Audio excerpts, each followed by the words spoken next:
Kalau pengubatan itu juga tidak memberi kesan, katakan, ataupun kurang kesan, ada cara yang kedua yang cukup unik saya rasa. Tapi selama pengalaman, selama kita mengubati penyakit ini, alhamdulillah, Allah Subhanahu wa taala memberikan kesembuhan yang nyata. Kanak-kanak sakit pun jelas kita lihatkan dia sembuh, insya-Allah taala. Orang tua-tua sakit pun sembuh, gigi yang berlubang. Tapi kaedah kita gunakan tidak. Kita gunakan cara tradisi sedikit, tapi doa yang kita pakai ayat Quran. Orang-orang kampung dulu dia pakai tiang rumah aja, kena rasuk rumah boleh. Tapi kita pakai kayu beluti. Kayu beluti ini yang kita pakai kayu beluti yang kita panggil 32 lah, kayu beluti satu, dan kita gunakan paku 3 inci, 2 inci setengah boleh. Kena pakai hammer lah, pakai penukul besi untuk ketuk ini. Cuma ada kaedah yang saya nak jelaskan dalam konteks ini. Soal menilaikan pengubatan seperti ini, dia mana hubungannya, mana saintifiknya, saya tak dapat terangkan. Yang saya terangkan kaedah yang kita pakai, kemudian tengok hasilnya. Yang pentingnya gigi sembuh, tak dia sakit dia berhenti dan selesai, tak payah cabut. Pakai satu kayu paku, pakai kayu, maksudnya panjang ni, penuh dengan paku. Pertama kena tahu dahulu si sakit itu nama apa dan sakitnya gigi mana. Sama ada gigi itu gigi sebelah atas, sebelah kanan, atas kiri, bawah kanan, bawah kiri. Gigi ada dua kan, atas bawah, ni atas, ni bawah. Nak tahu gigi mana yang sakit itu? Gigi ujung ni kah? Kalau kita tahulah, gigi ujung ni, kalau ini maknanya bilang daripada ujung sekali, gigi yang keberapakah yang dia sakit. Senang saudara faham, katakan yang bawah, daripada ujung sekali, tujuh satu. 1, 2, 3, 4, 5, 6, 7, 8, lepas sini. Sebelah sini pula, 1, 2, 3, 4, 5, bilang begitu. Selepas tahu giginya, sebelah kanan, katakan sebelah bawah, maka fokuskan, ingatkan kepala kita nak merawatkan gigi yang sakit, yang berlubang di sebelah bawah, sipulan bin sipulan yang punya gigi, sebelah bawah kanan. Ingat begitu, kita kena buatkan suatu tempat untuk kita letakkan paku ini. Rumah paku kita panggilkan. Buat dengan paku, suatu raja. Saya gunakan pen ini untuk memudahkan saudara faham. Raja hanya dibuat begini, tempatnya dibuat begini, dengan paku ini yang sekiranya senang, nampak jelas. Kita gunakan ini, tolak begitu, ambil ke atas, ini bawah gitu, tolak, macam bacaannya macam kampar lebih kurang.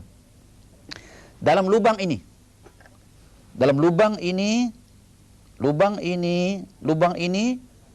tempat yang kita akan letakkan kepala paku ini. Faham ya? So dalam lubang ini, 3 lubang ini, tempat yang kita akan letakkan paku. So tulisan ini kita pakai paku yang tak akan nampak dalam gambar TV macam ni, tak nampak video, tak nampak. Cuma saya sengaja gunakan ini dengan gunakan marker untuk memudahkan nampak. Kalau nak besarkan lagi supaya anda nampak sahaja, senanglah. Kita buat gitu. Yang pentingnya ini letak paku. Ini kemudian. Okey. Lepas kita buat demikian, gunakan paku ini dengan betul ini. Kita letakkan paku ini di tempat tadi, lubang yang pertama. Kita gunakan lubang yang pertama tadi. Pegang begitu, tengah-tengah lubang yang pertama, dengan menumpukan perhatian kita, ingatan kita, yang kita letak itu bukannya dalam lubang kayu ini, tapi meletakkan gigi itu dalam gigi nombor 1 yang sipulan bin sipulan sakit sebelah bawah-bawah. Okey, itu ingat dalam hati. Pegang hammer, pegang ini, maka bacalah ayat ini. Yang pertama baca Al-Fatihah sampai habis. Yang kedua baca Qul huwallahu ahad 7 kali. Yang ketiga baca Qul a'udzu birabbil falaq sampai habis 7 kali. Yang keempat baca Qul a'udzu birabbin nas sampai habis 7 kali. Habis baca semuanya, pegang hammer ini, maka pakulah paku tadi sehingga masuk dengan meletakkan suatu keyakinan kita sedang mengetuk penyakit virus yang sedang makan gigi sipulan-sipulan. Kita pukul dia sampai masuk ke separuh. Masuk separuh. Satu pun sudah cukup dah. Kalau nak menguatkan lagi, pakai paku yang kedua, masuk lubang yang kedua. Kalau nak perhabiskan lagi sekaligus, pakai paku yang ketiga, masuk ke tempat yang ketiga. Dengan paku demikian, selesai paku itu, kita akan dapat lihat sendiri dengan mata kita. Penyakit itu pada kebiasaannya akan mula berangsur sembuh. Jika tidak immediately sembuh, kita pakai air semula. Dan doa yang kita baca sama. Fatihah sekali, Qul huwallah sampai habis sekali. Maaf saya, Qul huwallah sampai habis 7 kali. Maaf saya, 7 kali. Qul a'udzu birabbil falaq sampai habis 7 kali. Qul a'udzu birabbin nas sampai habis 7 kali. Tiup, bagi dia minum dan basuh muka. Dalam banyak-banyak cerita halnya kita hadapi kes seperti ini, gigi akan sembuh dengan tidak payah cabut. Lepas sembuh nak cabut, bantailah, pergi cabutlah. Kalau tak mau cabut pun tidak mengapa. Itu kaedah rawatan penyakit gigi. Yang saya simpulkan ada 2 kaedah yang besar. Tadi kaedah yang pertamanya pakai bawang putih dengan lada, potong, kaedah tampal di nadi, dia baik, sembuh. Sembuh. Yakin sembuh. Tapi bacaannya jelas. Fatihah dengan selawat syifa. Yang kedua ini pakai kaedah paku. Dengan bertul, dengan hammer, pengetuk, pakai raja, letakkan paku dalam lubang tadi.